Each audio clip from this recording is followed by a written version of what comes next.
Moi, je pense qu'au Conseil, il n'y aura jamais de position ferme. Je pense qu'on pourrait avoir un peu plus de monde dans un camp ou dans l'autre.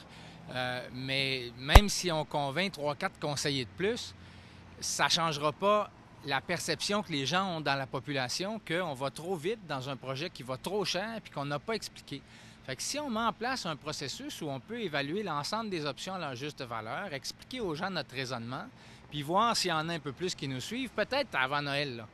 Mais parti comme on est là, si le seul objectif du maire, c'est d'aller chercher deux, trois conseillers de plus, pour moi, ça ne change rien. Là. 9 à 9 ou 12 à 7, là, on reste un conseil qui est profondément divisé, puis une population qui est divisée. Évidemment, on peut, mais si on n'emprunte pas pour ça, on va emprunter pour quelque chose d'autre. Si on vide des réserves, il va falloir les remplir. Dans le fond, c'est des vases communicants. Là. Pour moi, c'est pas est-ce qu'on peut le faire ou on peut pas le faire, c'est est-ce que c'est correct de faire ça quand il y a 5000 noms de gens qui ont fait une pétition contre, quand on a un conseil divisé, quand on a juste à se promener dans la rue puis on sait que les gens ont des hésitations majeures par rapport à ce projet-là.